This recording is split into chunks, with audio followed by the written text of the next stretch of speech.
at papurihan magpakailanman. Purihin siya ay awitan at papurihan magpakailanman.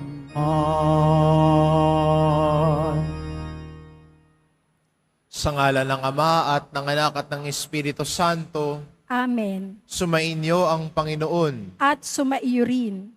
Mga kapatid, aminin po natin ang ating mga kasalanan upang marapat tayong gumanap sa banal na pagdiriwang.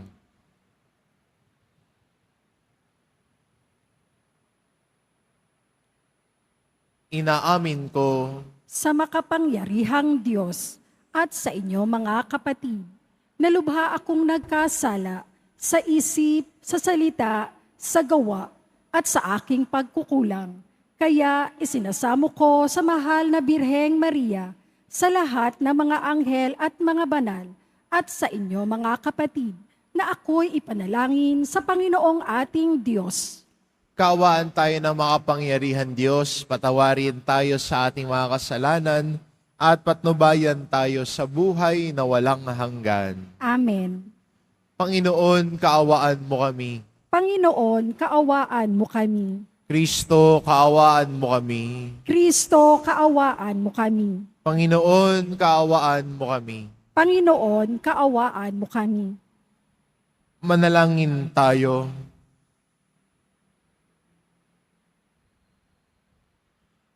Ama naming mapagmahal, ang iyong mga hinirang na tao ay matyagamong tinuturuan at maibiging nililingap. Ipagkaloob mo sa amin ang iyong espiritu ng karunungan bilang tugon sa pagdalangin ni Papa San Gregorio na pinangyasiwa mo sa iyong sambayanan upang maging kasiyahang kailanman ng mga tagapangasiwa ang pag-unlad ng kawang banal sa isip, salita at gawa sa pamamagitan ni Hesukristo kasama ng Espiritu Santo magpa sa walang hanggan. Amen. Magsiupo muna ang lahat. Pagbasa mula sa unang sulat ni Apostol San Pablo sa mga taga-Korinto. Mga kapatid, nasasaliksik ng Espiritu ang lahat ng bagay, maging ang pinakamalalim na panukala ng Diyos.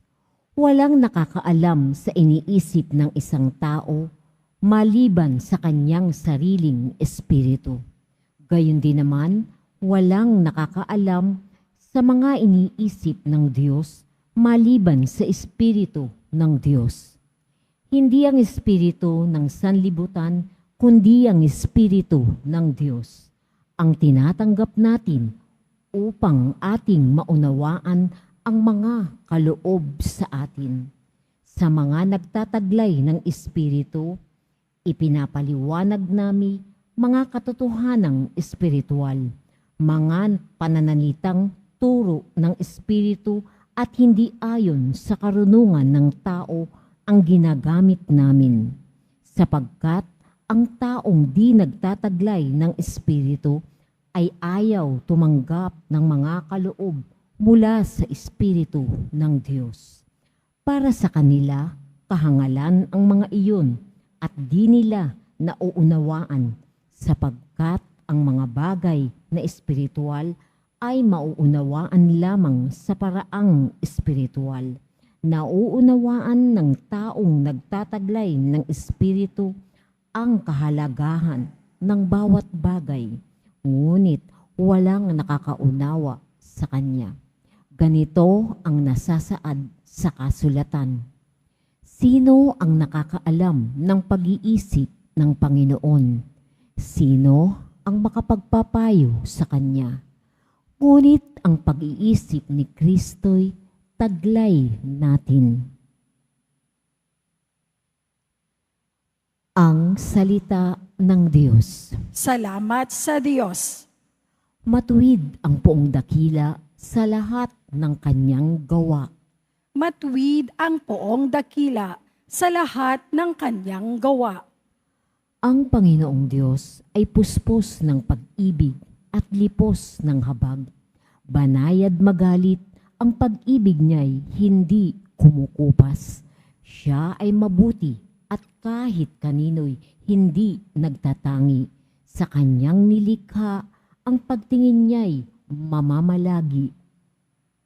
Matuwid ang poong dakila sa lahat ng kanyang gawa. Magpupuring lahat sa iyo, O Panginoon, ang iyong nilalang. Lahat mong nilikha ay pupurihin ka't pasasalamatan. Babanggitin nilang tunay na dakila ang iyong kaharian. Ang ibabalitang tunay kang dakila makapangyarihan.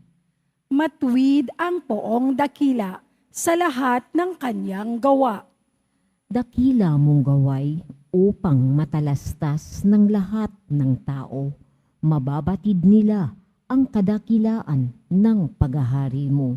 Ang paghahari mo'y sadyang walang hanggan, hindi magbabago. Matuwid ang poong dakila sa lahat ng kanyang gawa.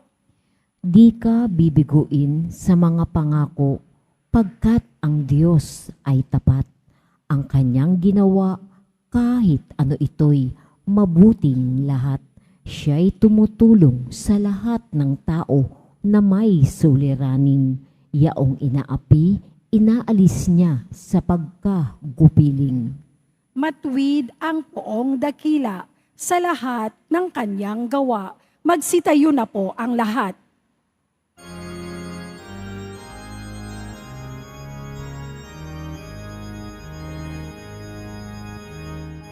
Hallelujah, Hallelujah,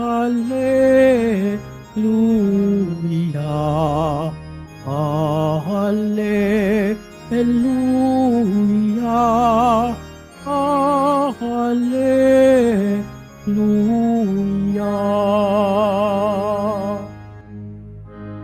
Narito at dumating na isang dakilang propeta, sugo ng Diyos sa bayan niya. Hallelujah, Hallelujah, Hallelujah, Hallelujah.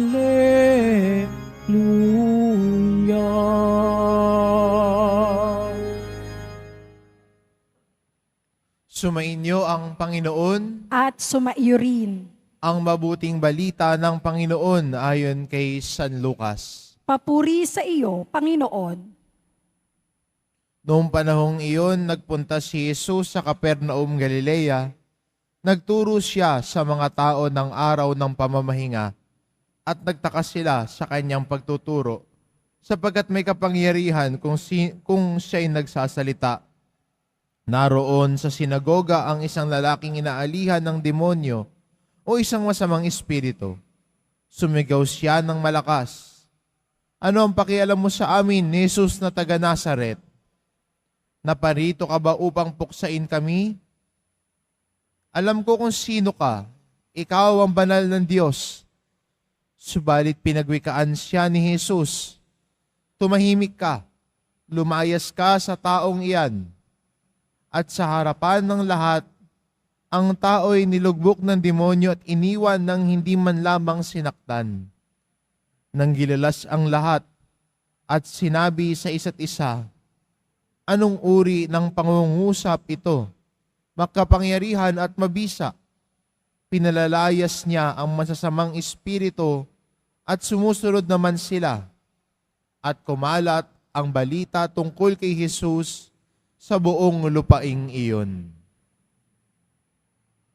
Ang mabuting balita ng Panginoon. Pinupuri ka namin, Panginoong Heso Kristo. Magsiupo muna ang lahat.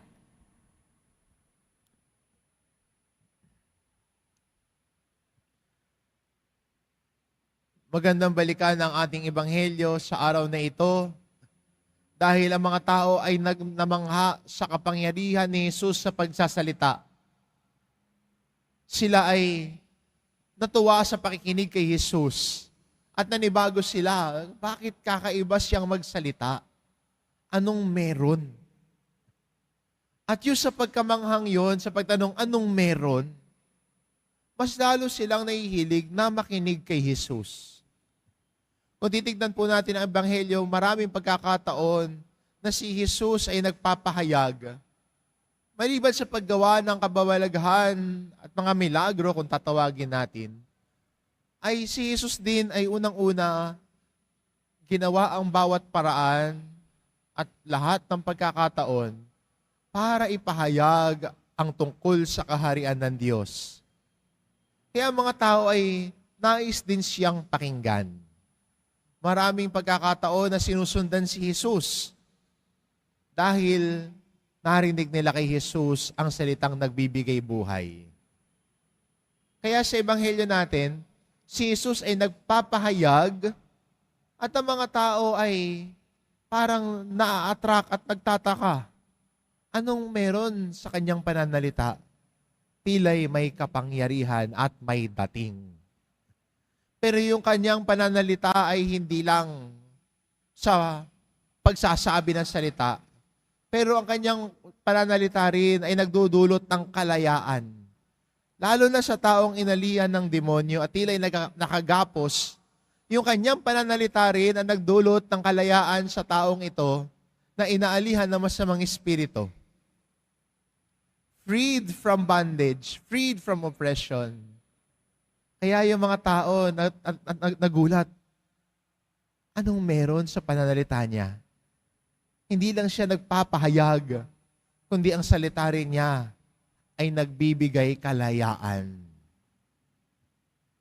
Maganda rin sa atin, no, bilang mga Kristiyano ho ngayon, na makita din sa buhay natin na ang salita din ng Diyos ay may kakayahan din na magbigay ng kalayaan sa atin. Hindi man siguro lamang sa paglaya sa masamang espiritu, trabaho ho ng mga exorcist ho yan. Exercise lang ho ang kailangan ko, no? Pero, ang salita ng Diyos ay nagbibigay kagalingan. Siguro merong nakagapos sa puso natin na galit. May nakagapos sa puso natin na hindi pagpapatawad. May nakagapos sa puso natin na pagkimkim na sama ng loob sa iba o pwede rin sa sarili mo. Nakagapos sa puso mo yung sugat ng mga nakaraan mo. Ang salita din ng Diyos ay may kapangyarihan na hilumin ka. Hindi lang magbigay kalayaan, kung hindi maganda rin na magbigay hilom ang salita ng Diyos. Kung naalala mo, minsan ikay nasaktan, you had those traumatic and unforgettable experience. Allow also God's Word to heal you. Dahil ang salita ng Diyos, hindi lang nagbibigay buhay. Nagbibigay kalayaan sa gapos ng ating nakaraan. Nang tayo ay makalakbay sa mabuting kinabukasan na inilalatag sa atin ng Diyos. God wants to free you. God wants to heal you. Ang kaya lang natin, ang pwede natin gawin, simulan ito sa pakikinig sa salita ng Diyos. Sa ating Ebanghelyo nagsimula sa pakikinig. Ang mga tao ay nakikinig. Yung taong inaalihan ng masamang espiritu ay nakinig at narinig ang boses ng Diyos. Kaya nag-react agad yung masamang espiritu sa kanya. At ang Diyos ang nagpalaya sa taong inaalihan. Ang salita ng Diyos ay may kapangyarihan. Kung buo natin pakikinggan ito, kung buo nating isa sa buhay ito, it can do wonders in your life more than you have ever expected. Kaya magandang bilang Kristiyano, lumingon sa salita ng Diyos, lumingon sa salita ng Diyos na nagbibigay buhay, nagbibigay kalayaan, at nagbibigay paghilom. Amen. Magsitayo na po ang lahat.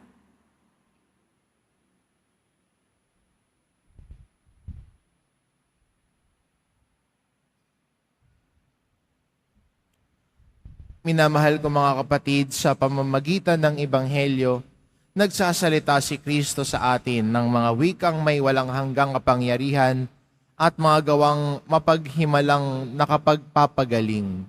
Sa pamamagitan niya manalangin tayo ng may pananalig.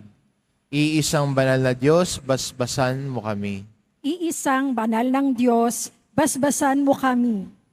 Ang simbahan naway patuloy na ituro ang katotohanan ni Kristo at tuligsain ang mga kasamaan sa ating panahon. Manalangin tayo. Iisang banal ng Diyos, basbasan mo kami. Ang mga pinuno ng mundo naway itaguyod ang kabutihan sa kani-kanilang gobyerno at maging masidhi sila sa pagpuksa ng kasamaan sa kanilang mga lipunan na kanilang sinumpaang paglingkuran. Manalangin tayo. Iisang banal ng Diyos, basbasan mo kami. Tayo naway hindi manghinawa sa ating pananalangin upang hindi manaig ang mga masasamang espiritu sa ating buhay. Manalangin tayo. Iisang banal ng Diyos, basbasan mo kami. Ang mga may sakit at mga nagdurusa, naway mapalaya sa kanilang mga paghihirap. Manalangin tayo. Iisang banal ng Diyos, basbasan mo kami. Ang mga tapat na yumao naway masiyahan sa pagsikat ng liwanag ng buhay na walang hanggan. Manalangin tayo. Iisang banal ng Diyos, basbasan mo kami. Ama naming nasa langit, nagbubunyi kami sa nag-uumapaw mong pag-ibig sa amin. Itatag mo nawa ang iyong kapangyarihan sa amin at maging lagi ka naming kasama sa landas ng buhay. Hinihiling namin ito sa ngalan ni Kristong aming Panginoon. Amen. Magsiupo muna ang lahat.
Magsitayo na po ang lahat.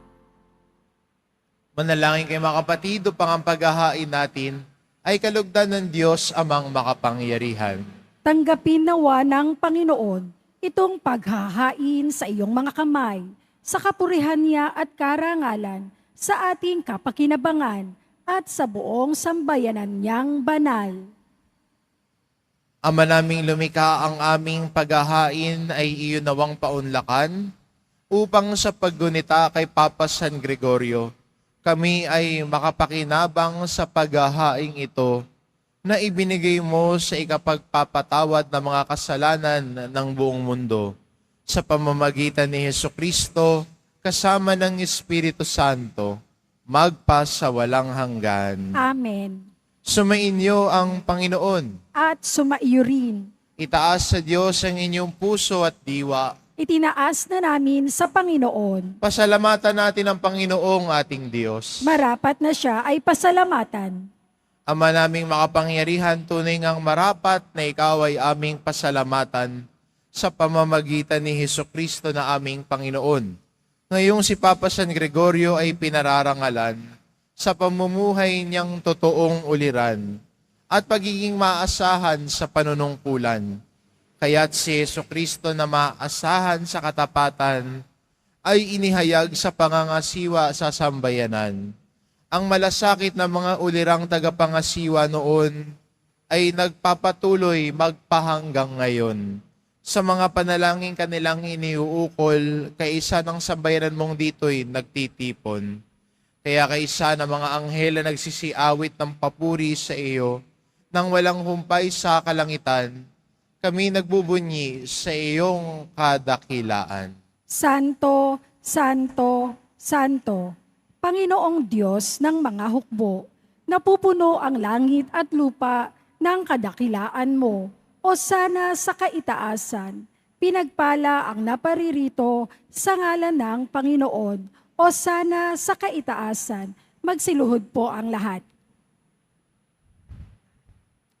Ama naming banal, ikaw ang bukal ng tanang kabanalan. Kaya't sa pamamagitan ng iyong Espiritu gawin mong banal ang kaloob na ito, upang para sa amin maging katawan at dugo ng aming Panginoong Hesukristo. Bago niya pinagtiisang kusang loob na maging handog, hinawakan niya ang tinapay, pinasalamatan kanya. Pinagati-hati niya iyon, iniabot sa kanyang mga alagad at sinabi, "Tanggapin ninyong lahat ito at kanin, ito ang aking katawan, na ihahandog para sa inyo."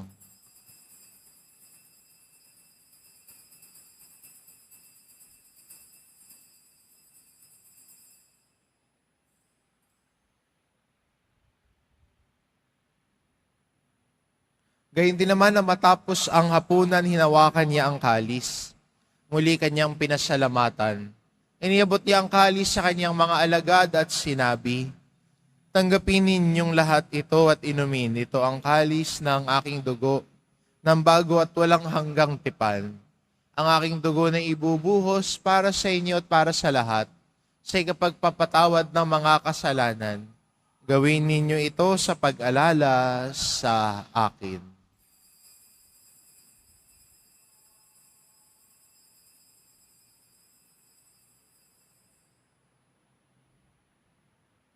Magsitayo na po ang lahat. Ipagbunyi natin ang misteryo ng pananampalataya. Si Kristo'y namatay, si Kristo'y nabuhay, si Kristo'y babalik sa wakas ng panahon. Ama, ginagawa namin ngayon ang pag-alala sa pagkamatay at muling pagkabuhay ng iyong anak. Kaya tinaalay namin sa iyo ang tinapay na nagbibigay buhay at ang kalis na nagkakaloob ng kaligtasan. Kaming nagpapasalamat dahil kami iyong minarapat na tumayo sa harap mo para maglingkod sa iyo. Isinasamo namin kaming magsasalo-salo sa katawan at dugo ni Kristo ay mabuklod sa pagkakaisa sa pamamagitan ng Espiritu Santo. Ama, lingapin mo ang iyong simbahang laganap sa buong daigdig. Puspusin mo kami sa pag-ibig. Kaisa ni Francisco na aming Papa at ni Jose na aming Obispo at ng Tanang Kaparian. Alalahanin mo rin ang mga kapatid naming nahimlay na may pag-asang sila'y muling mabubuhay, gayon din ang lahat ng mga pumanaw. Kaawaan mo sila at patuloyin sa iyong kaliwanagan. Kaawaan mo at pagindapatin kaming lahat na makasalo sa iyong buhay na walang wakas. Kaisa na mahal na Birheng Maria na ina ng Diyos, ng kabiyak ng puso niyang si San Jose, kaisa ng mga apostol at ng lahat ng mga banal na namuhay dito sa daigdig ng kalugod-lugod sa iyo, may pagdiwang nawa namin ang pagpupuri sa ikararangal mo sa pamamagitan ng iyong anak na aming Panginoong Heso Kristo. Sa pamamagitan ni Kristo kasama niya at sa Kanya, ang lahat ng parangal at papuri ay sa iyo, Diyos Amang makapangyarihan, kasama ng Espiritu Santo, magpa sa walang hanggan. Amen. Sa tagubilin ng mga nakagagaling na utos at turo ni Jesus na Panginoon natin at Diyos, ipahayag po natin ng lakas loob. Ama namin, sumasalangit ka, sambahin ang ngalan mo, mapasa amin ang kaharian mo, sundin ang loob mo dito sa lupa para nang sa langit. Bigyan mo kami ngayon ng aming kakanin sa araw-araw at patawarin mo kami sa aming mga sala para nang pagpapatawad namin sa nagkakasala sa amin at huwag mo kaming ipahintulot sa tukso at iadya mo kami sa lahat ng masama. Hinihiling namin kami adya sa lahat ng masama pagkalooban ng kapayapaan araw-araw. Iligtas sa kasalanan at ilayo sa lahat ng kapahamakan. Samantalang aming pinananabikan ang dakilang araw ng pagpapahayag ng tagapagligtas naming si Hesu Kristo. Sapagkat iyo ang kaharian at ang kapangyarihan at ang kapurihan magpakailanman. Amen. Panginoong Kristo, sinabi mo sa iyong mga apostol, kapayapaan ang iniiwan ko sa inyo. Ang aking kapayapaan ang ibinibigay ko sa inyo. Tungayan mo ang aming pananampalataya at huwag ang aming pagkakasala. Pagkalooban mo kami ng kapayapaan at pagkakaisa, ayon sa iyong kalooban, kasama ng Espiritu Santo, magpa sa walang hanggan. Amen. Ang kapayapaan ng Panginoon ay laging sumainyo. At sumaiyo rin. Magbigayan kayo ng kapayapaan sa isa't isa.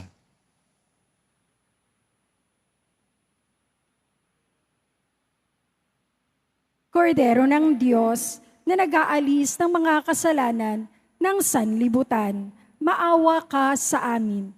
Kordero ng Diyos na nag-aalis ng mga kasalanan ng sanlibutan, maawa ka sa amin. Kordero ng Diyos na nag-aalis ng mga kasalanan ng sanlibutan, ipagkaloob mo sa amin ang kapayapaan, magsiluhod po ang lahat.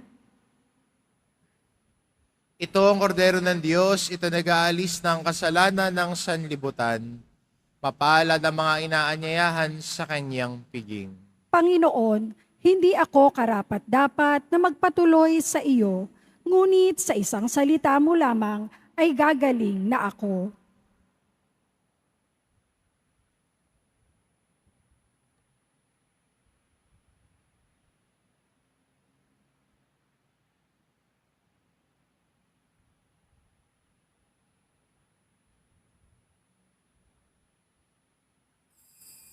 Para sa lahat ng tatanggap ng banal na komunyon, sasagot po tayo ng amen. Pagkasabi ng pari o ng lay minister ng katawan ni Kristo at isubo agad sa bibig bago umalis sa harapan ng pari o lay minister. Sumunod po tayo.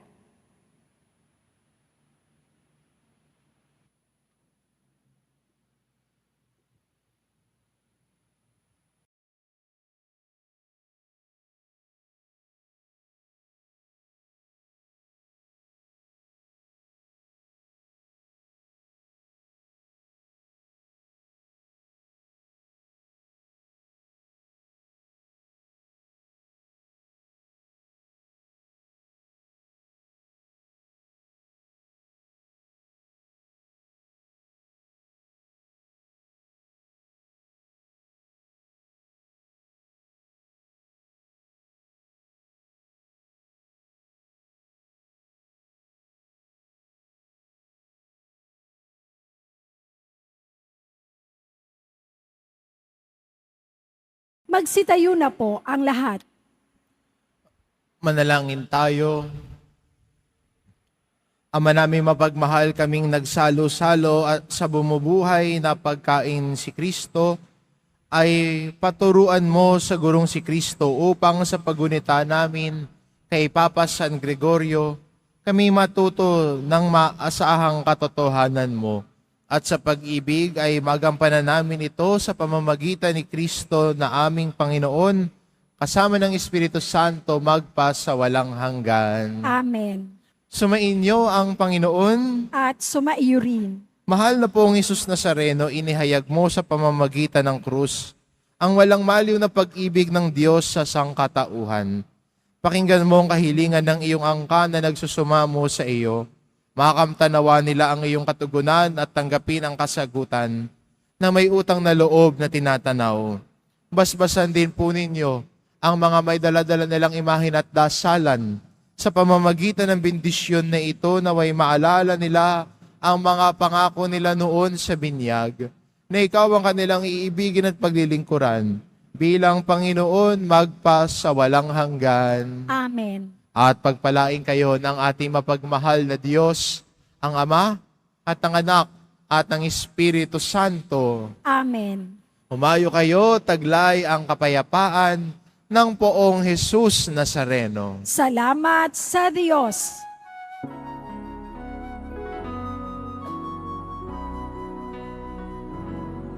Nuestro Padre Jesus Nazareno, sinasamba ka namin, pinipintuho ka namin, aral mo ang aming buhay at kaligtasan. Nuestro Padre Jesus Nazareno, iligtas mo kami sa kasalanan. Ang krus mong pinamatayan ay sagisag ng aming kaligtasan. Nuestro Padre Jesus Nazareno, dinarangal ka namin. Nuestro Padre Jesus Nazareno, niluwalhati ka namin. Nuestro Padre Jesus Nazareno, dinarangal ka namin. Nuestro Padre Jesus Nazareno, niluwalhati ka namin.